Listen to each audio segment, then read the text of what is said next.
మనం బాధ పెడితే ఓదార్చే వాళ్ళు కొందరు, మనం ఎప్పుడు బాధపడతామా అని ఎదురు చూసే వాళ్ళు మరికొందరు.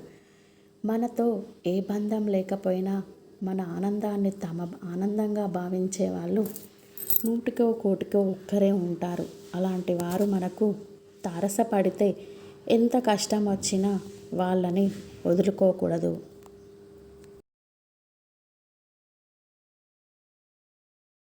నేను భూమిని కొన్నాను, అమ్మాను అని అంటుంటారు కొందరు. అది శుద్ధ తప్పు. భూమి జడ వస్తువు కాదు, స్వయంగా ప్రాణవంతమైనది. ఇతను నాకొద్దు అని భూమి అనుకుంటే అప్పుడు వాడికి ఆ భూమిని అమ్మేయాలనే బుద్ధి కలుగుతుంది. ఇతను నాకు కావాలి అని భూమి కోరుకుంటే అప్పుడు వాడికి ఆ భూమి కొనాలనే బుద్ధి కలిగిస్తుంది. చెడు స్వభావం కలవారని తెలిస్తే వాళ్ళు సొంత వాళ్ళైనా సరే పరాయి వాళ్ళైనా సరే పక్కన పెట్టండి.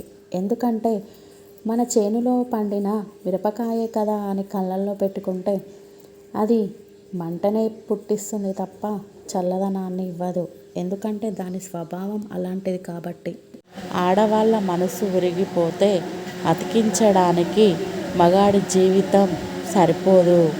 అర్థం కానంత వరకు ప్రతి భార్య తన భర్తకి ఒక గయ్యాళిగాను దయ్యంగాను కనపడుతుంది.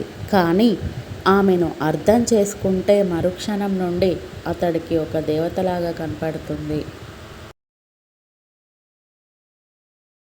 అందం అంటే నీకు గుర్తుకు వచ్చినప్పుడో లేదా నీకు టైం ఉన్నప్పుడో మాట్లాడి అయిపోయింది అనిపించుకుంటే సరిపోదు.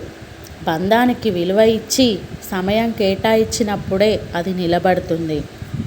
గ్రూప్లో నీ నెంబర్ ఉంటే సరిపోదురా.